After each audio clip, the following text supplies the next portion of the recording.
네, 감사합니다. 네, 오늘 말씀을 찾아서 같이 보도록 하겠습니다. 네, 오늘 말씀은 요한계시록 2장 12절에서 3장 6절 말씀입니다.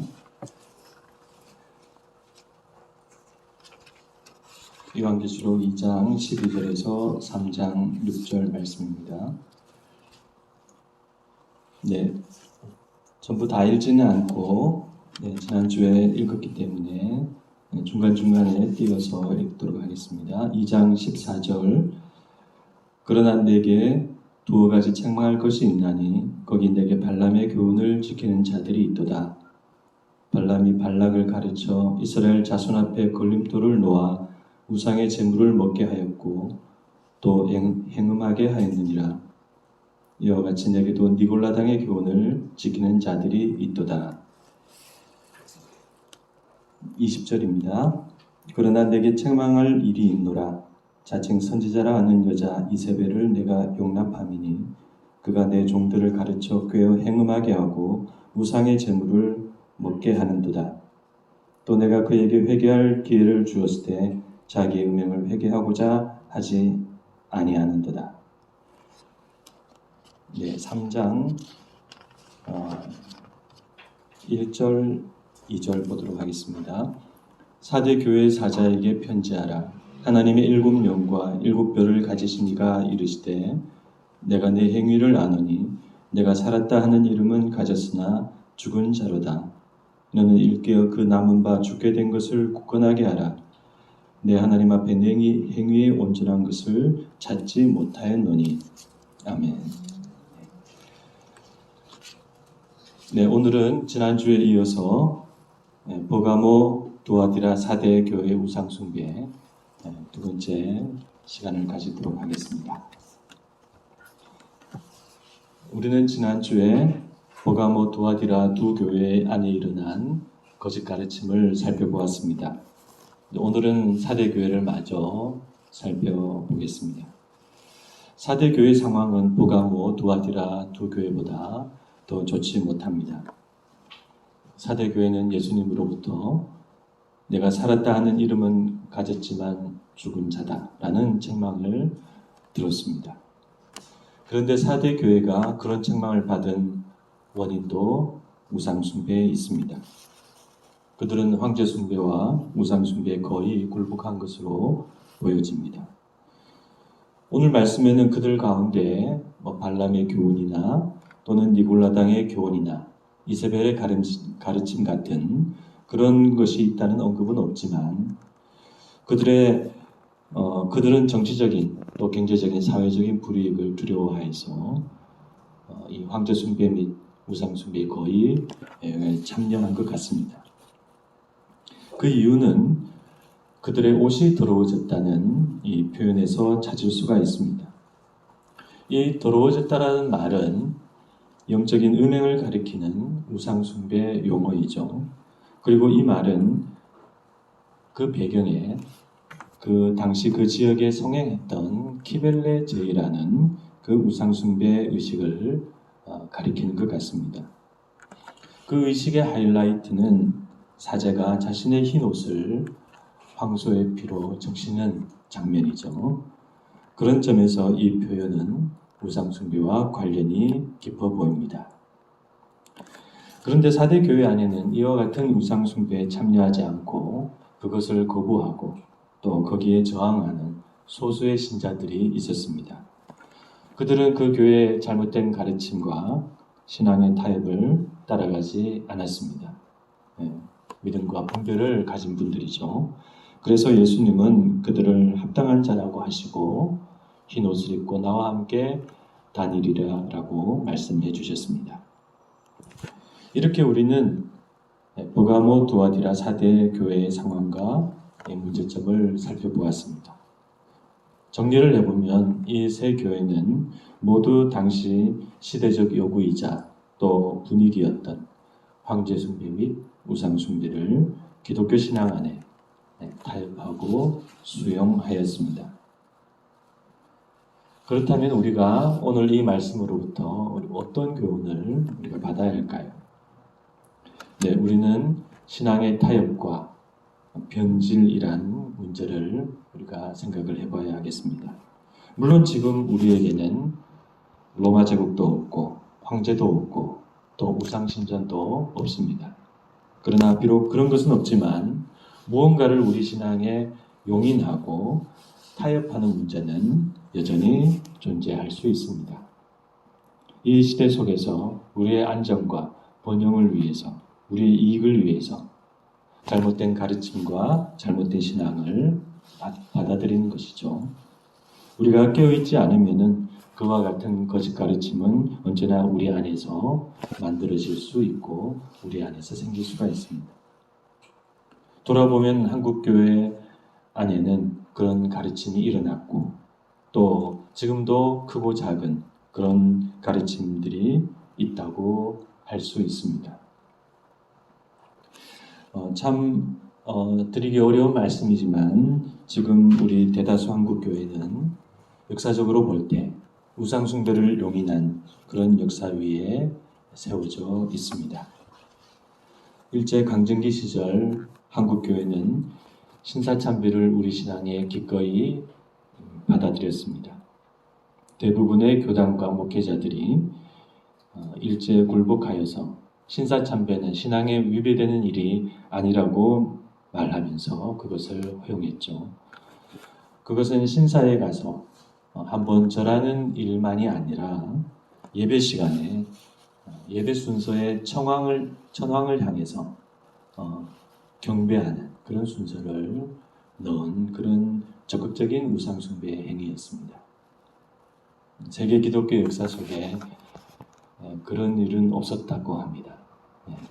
예배를 드리면서 우상에게 절하는 그런 일은 없었습니다. 그러면서 이제 신자들에게 신사참배는 신앙의 문제가 아니다라고 그렇게 목회자들이 말했습니다. 이것은 명백한 우리 한국교회의 잘못된 역사이죠.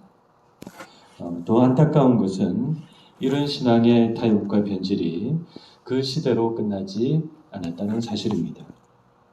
해방이 되고 이제 일제가 물러났을 때 그 일이 해결하고 또 청산되어야 했습니다. 그러나 그 일은 그렇게 해결되지 못하고 오히려 한국교회는 친일 신사참배를 찬성한 목회자들과 신자들에 의해서 교회가 다시 재건되게 됩니다. 지금 대다수 교단들이 다 그런 역사를 이어왔습니다. 물론 지금은 신사참배가 잘못되었다는 것을 모두가 인정합니다. 그러나 교단과 교회의 그 공식적인 참배와 고백은 너무 늦게 이루어졌습니다. 그리고 너무 늦은 시기에 그저 말과 입으로만 요식행위처럼 형식적으로 그렇게 이루어졌습니다. 그래도 비록 늦었지만 고백하고 회개했으니까 청산이 된 걸까요? 그렇지 않습니다. 시기를 놓치고 너무 늦게 이루어진 일은 때론 별 의미가 못 되는 것이죠. 이미 그 뿌리가 자랐습니다. 그리고 그것이 계속 우리 안에 열매를 만들어 버렸습니다. 우리 안에 그냥 우리의 하나의 모습처럼 우리 안에 내재화되어 버렸습니다.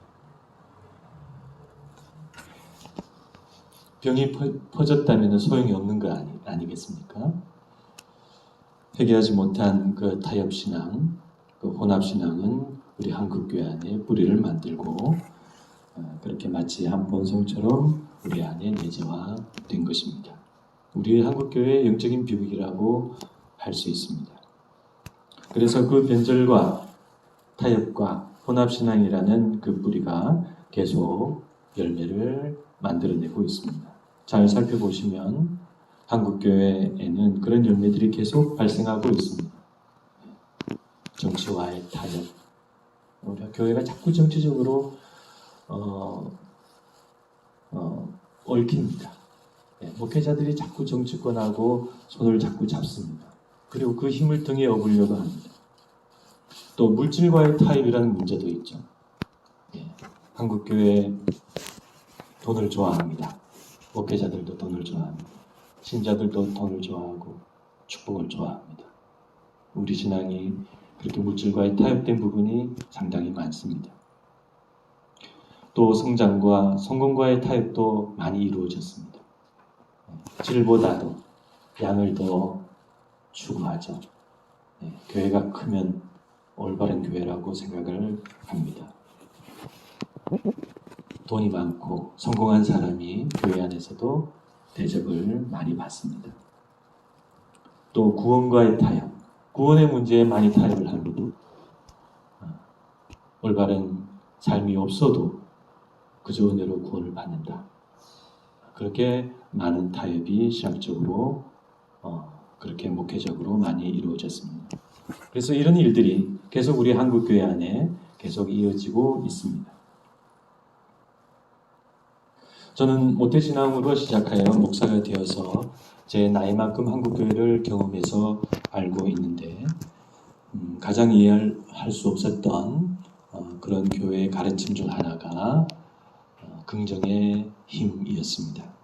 아시다시피 그것은 미국의 어느 한 목사가 시작을 했고 그 배경에는 내가 원하는 것을 얻고자 하는 그런 세상 철학과 원리가 있었습니다. 저는 그 긍정의 힘이 한국교회 안에 유행하기 시작할 때 정말 당황스러웠습니다. 그때 제가 신학 공부를 하고 있었는데요.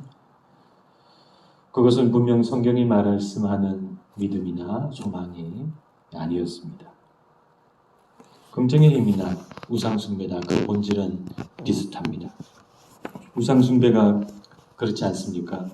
그 우상을 사랑해서 그 앞에 제물을 드리고 섬기는 것이 아니지 않습니까? 내가 원하는 것을, 내가 바라는 것을 그 우상을 만족시켜서 내가 얻어내기 위해서 그 신을 섬기고 그 앞에 제물을 펼치고 춤을 추고 그 신을 기쁘게 하는 것이죠.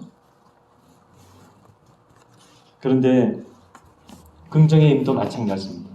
내가 원하는 것을 얻기 위해서 긍정의 힘, 긍정적인 믿음, 적극적인 그런 믿음을 가지자. 그렇게 이제 한 것이죠. 그런데 많은 목회자들이 그 긍정의 힘을 마치 새로운 믿음을 발견한 것처럼 너도 나도 배워서 강단에서 그렇게 설교하는 것을 보고 참 실망하지 않을 수가 없었습니다. 그것은 세상의 가르침이지 하나님의 말씀이 아니라고 생각을 합니다. 그리고 그때 긍정의 힘과 함께 그 유사품인 번영 신학도 한국교회를 휩쓸었습니다. 우리가 잘 되고 성공하고 부자가 되는 것이 하나님의 뜻이다 라는 소리가 교회 안에서 막 들려오고 선포되고 그렇게 했습니다. 신앙은 그 사람이 가진 물질로, 부로 그렇게 평가되었습니다. 가난한 신자는 신앙에 문제가 있는 그런 신자가 아닌가 그렇게 은연중에 인식되기도 했습니다. 네, 그렇습니다. 성공과 물질과 타협한 이와 같은 가르침은 발람의 교훈이나 니골라당의 교훈이나 이세벨의 가르침과 하등 다를 바 없는 내용이라고 할 수가 있습니다. 한국교회는 왜 그런 가르침에 쉽게 그렇게 물들었을까요? 성경에 대한 이해 부족이 가장 크고 두 번째로는 말씀드린 타협과 변절과 혼합신앙이라는 뿌리를 가지고 있기 때문입니다. 한국교회의 얄팍한 예정론과 구원론도 오늘날의 발람의 교훈, 오늘날의 니골라당의 교훈, 오늘날의 이세벨의 가르침이라 할 수 있습니다. 우리가 어떻게 살든 하나님이 예정하신 사람은 다 구원을 받는다. 우리는 다 하나님의 은혜로 구원을 받는다. 우리가 뭔가를 할 필요가 없다. 그저 믿기만 하면 구원을 받고 천국 간다. 우리는 우리 마음대로 살면서 천국에 가고 싶은 그런 손쉬운 구원론을 원하죠. 우리는 그런 구원을 바라는 악한 그런 마음이 있습니다. 그래서 그런 구원을 신앙적으로 용인하고 타협하고 받아들이는 가르침이 자꾸 교회 안에서 그렇게 일어나는 것입니다. 많은 교회들이 구원의 삶을 강조하지 않은 채 예수님의 대속만 강조하죠. 예수님의 피로 우리가 구원을 받았다. 하나님은 여러분을 사랑하십니다. 여러분은 다 하나님의 자녀입니다. 다 구원받았습니다. 그런 듣기 좋은 말이 교회 안에 남발되고 있습니다. 그러나 구원은 하나님의 뜻을 아는 지식과 또 우리의 고백만으로 완성되지 않습니다. 우리가 믿음을 실천하고 세상 속에서 그렇게 살아갈 때 하나님은 그것을 보시고 우리를 의롭다 하시기 때문입니다. 우리를 의롭다 하시는 하나님의 그 선언을 법정적인 선언으로 알고 계신 분들이 많이 있습니다. 하나님이 재판장이 되시고 오른쪽에는 예수님이 계시고 왼쪽에는 악한 사단이 고소자로 서 있고 그런 가운데 하나님이 우리를 의롭다고 법정적으로 그 재판봉을 이렇게 두드려서 우리를 의롭다고 선언하신 그런 장면을 많이 연상합니다. 그러나 하나님이 우리를 의롭다고 선언하시는 것은 그런 법정적인 의미만이 아니라 관계적인 의미도 있습니다. 우리가 그분을 따르는 실제적인 관계가 이루어질 때 하나님과 우리 사이에 서로 믿음과 신뢰의 관계가 만들어질 때 하나님은 우리를 의롭다고 선언하시는 것입니다. 그러므로 단회적인 법정적인 의만 말하고 지속적인 관계적인 의를 말하지 않는 가르침은 우리의 안식한 본성을 만족시키는 이세벨의 가르침이라고 할 수 있습니다. 네, 말씀을 맺고자 합니다. 버가모 사대교회의 모습은 지금 오늘날 우리들의 신앙을 돌아보게 합니다. 그들의 황제 숭배와 우상 숭배에 대한 용인과 타협, 그것은 오늘 우리 안에서 오늘의 다른 모습으로 일어나고 있습니다. 성공과 물질을 향한 타협, 손쉬운 구원을 향한 타협, 이 두 문제를 오늘 제가 구체적인 예를 들어서 말씀을 드렸는데 이 외에도 아마 크고 작은 많은 타협과 변질들이 있을 것입니다. 그래서 우리가 그런 것을 잘 분별하지 않으면 그런 잘못된 가르침이 계속 교회 안에 맴돌고 우리 안에 자라게 될 것입니다.